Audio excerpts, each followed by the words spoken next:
Rick Ross stepped onto the stage, energizing the crowd, and suddenly let an entire Drake verse play in front of thousands of fans. The moment was captured on video, and within hours the clip began spreading across the internet. Drake saw it too, and he didn't ignore it. What reportedly happened afterward behind the scenes has fans talking everywhere. Two rap giants, once close collaborators, are now locked in a tense rivalry that has played out through diss tracks, heated exchanges, and even an incident that caused major headlines at a festival in Vancouver. Now this latest concert moment might have pushed things even further. Here's how a short performance clip reignited a feud the internet can't stop analyzing that on March 6, 2026, footage of Rick Ross performing live started circulating across social media platforms. In the video, Ross pauses mid-show and addresses a crowd before letting one of their most recognizable records fill the arena. "We're gonna let Drake sing this one for a moment," he says while stepping aside as a chorus of Aston Martin music begins echoing through the venue. Normally, that might seem like a simple performance moment, but the context makes it far more interesting. Rick Ross and Drake have been in a public feud for months. The two artists have exchanged diss tracks and reportedly haven't been on good terms. There was even a widely reported confrontation involving Ross and individuals believed to be connected to Drake at a music festival. Because of that history, Ross playing Drake's part during a massive concert wasn't just a routine transition in the set. Many viewers felt it carried a deeper message. What looked like a light-hearted moment quickly caught the internet's attention. As the clip spread online, reactions poured in, debates started, and fans began breaking down every detail of the moment. When the video was reposted with the caption, "Rick Ross' biggest song still has his rival on it," the discussion only grew. Drake appeared to respond with a string of crying, laughing emojis in the comments. That small detail is what pushed the clip from a normal concert moment into a full viral situation. Drake didn't ignore it or stay silent. He clearly saw the post, read the caption, and chose to react with laughter. Several accounts on X, formerly known as Twitter, quickly reposted the footage with their commentary. One tweet from Kirko read, "Drake reacts to Rick Ross playing his part on Aston Martin music after telling the crowd, 'We're going to let Drake sing a little.'" Another account, Fearbuck, shared a similar caption, pointing out that Ross didn't skip Drake's verse. Both posts also showed the same crying, laughing emojis Drake left under video. Instead of cutting the part out completely, Ross let the track play and joke with the audience. "We're going to let Drake sing a little," he told the crowd as the verse started. That moment is what many people focus on. The fact that Ross didn't remove Drake from the song. He didn't mute the verse either. Instead, he acknowledged Drake's contribution in front of the audience before stepping aside. Some fans viewed this as a subtle olive branch, while others believed Ross simply had to let Drake's vocals play because the record wouldn't feel the same without them. Reports say the Sixth God left several crying, laughing emojis under the Instagram post, which had the caption, "Rick Ross' biggest song has his rival on it." Drake's reaction seemed to highlight the irony of the moment. A rapper performing one of his biggest hits while his so-called rival is featured all over the track.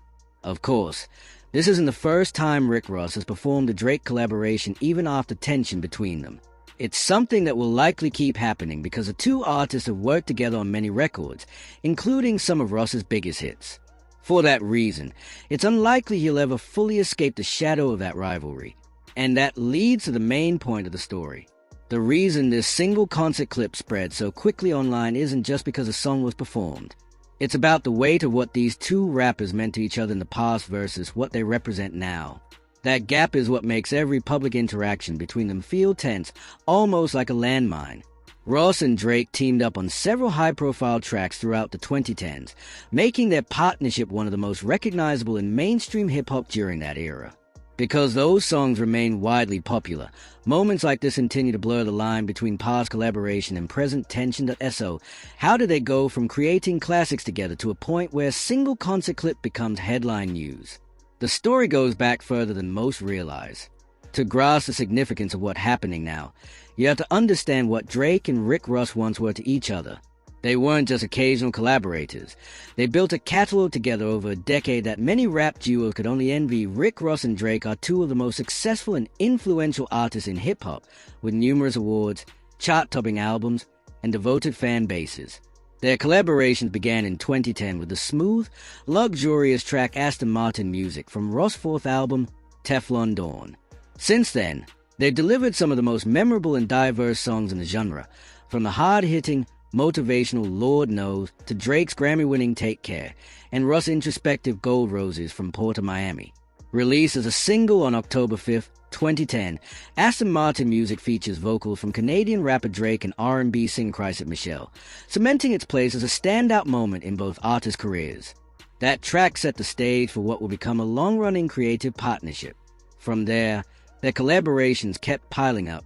Rick Ross and Drake have worked together on Lord Knows, Aston Martin Music, I'm on One, Stay Scheming, Pop That, Made Men, Free Spirit, Diced Pineapples, and Us.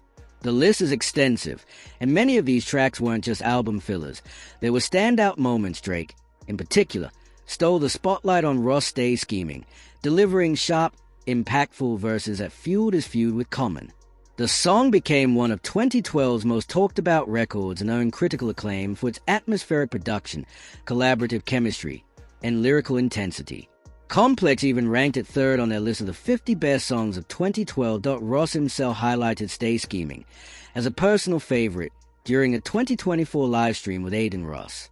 I'm going to say Stay Scheming, he said. He came out to us, walked right in while we were putting the beat together, and didn't wait a second. That was magical. Even in 2023, just a year before tensions surfaced publicly, Russ spoke on Drink Champs about how close he and Drake were. He praised them as being in the 2 percentile of creators, meaning they could hear a beat or idea and immediately write, execute, and bring it to life. I can't say I've done that with many artists, Russ said. In a separate interview, he also praised Drake's natural talent and their mutual respect. Honestly, we've always been fans of each other. I remember the first time someone told me about this artist, Drake. I said, well, play him. When I heard him, I heard his tone, his melodies. He went from rapping to singing, and I was like, that's different, Russ said, praising the Toronto rapper for his versatility. When he switches from those melodies to the rhymes, nobody else can do that. He added, over the years, Rick Ross and Drake have teamed up for multiple anthems, including Russ 3 Top 10 Billboard hits, Lemon Pepper Freestyle, Money in the Grave, and DJ Khaled's I'm on One. So when that concert clip shows Russ performing Aston Martin Music and giving Drake's verse to the crowd, it's more than just a song. It's a snapshot of a decade-long creative partnership that produced over a dozen tracks. The reason it drew so much attention is because that relationship unraveled in just a matter of weeks. The fallout between Drake and Rick Ross didn't happen in isolation. It was part of a wider chain reaction that shook the rap industry in 2024. Tensions escalated during a series of high-profile disputes, starting with Kendrick Lamar's verse on Future and Metro Boomin's Hit Like That, which reignited his long-standing Cold War with Drake, turning it into one of the most far-reaching rap beef in years since then. The situation has gotten increasingly messy. Cole even recorded a diss track aimed at Lamar, only to retract it and apologize, a rare move in hip-hop.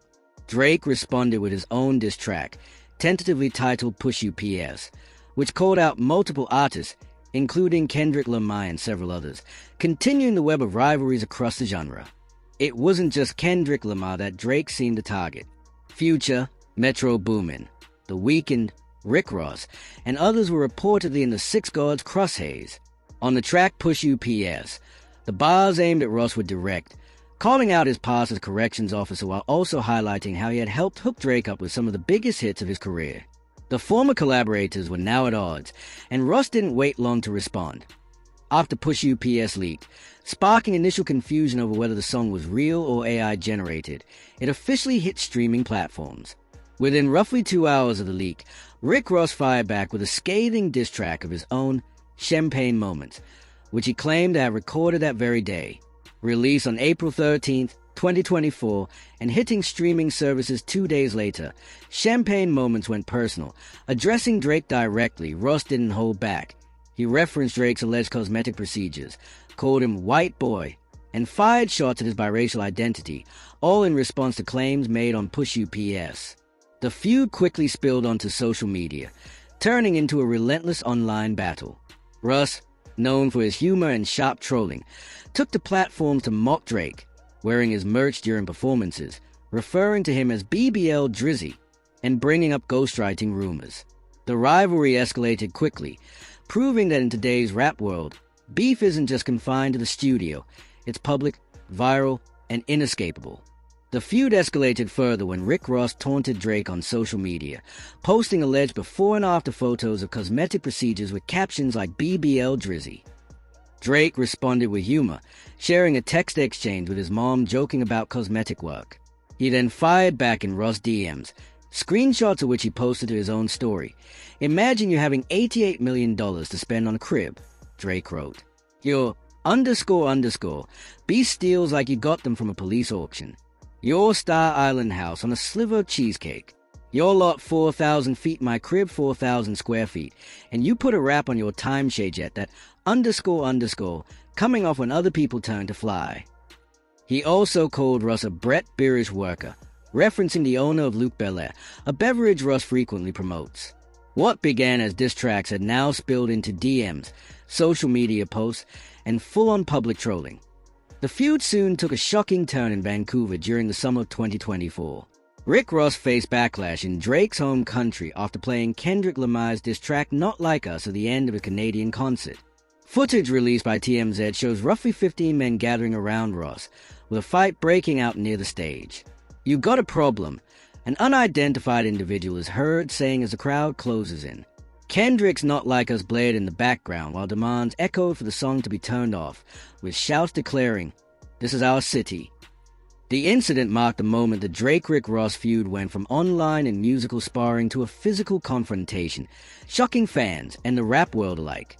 At one point during the chaos, Rick Ross appears to take a hit to the face from an unidentified individual, which quickly escalates as multiple people get involved and the crowd begins to scatter.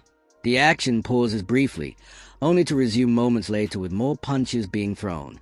In the trending clips, a shirtless Ross can be seen exchanging words with a man before the first punch lands. The surreal part? Kendrick Lamar's viral anthem Not Like Us continues to play loudly in the background throughout the fight. Backstage footage shows Ross and his entourage confronting another group before one of the men sucker punches him, triggering an all-out brawl. Ross eventually slips out of the parking lot to safety while his associates are outnumbered, with one person left unconscious on the ground. Drake's reaction to the incident added fuel to the fire. He liked a video of the fight on Instagram. The post, captioned, "You already know the Champagne Puppy Town," tagged Drake, seemingly showing approval of his potential OVO gang's actions. Another social account, 66actv, reshared the clip with the caption, "Rich forever met the BC Demons at his show tonight. He shouldn't have played Kendrick Lamar's hit record."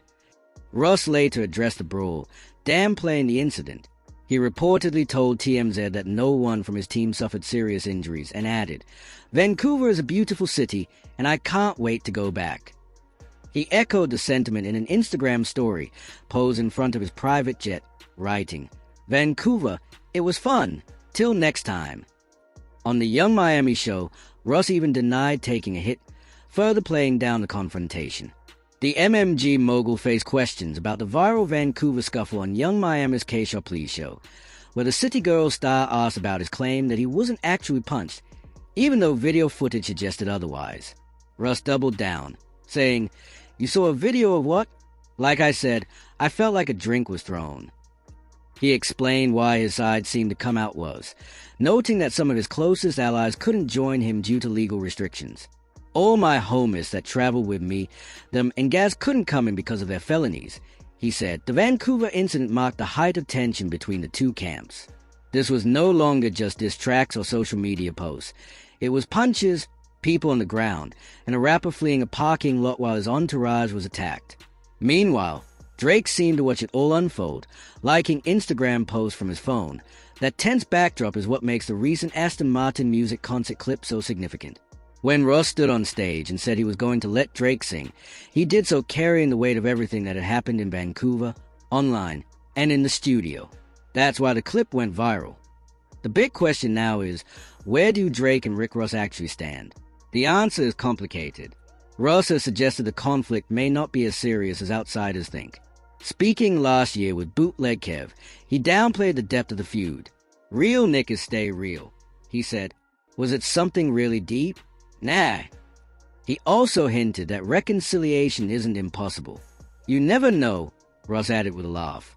Send me a white bear and I'll take a picture with you.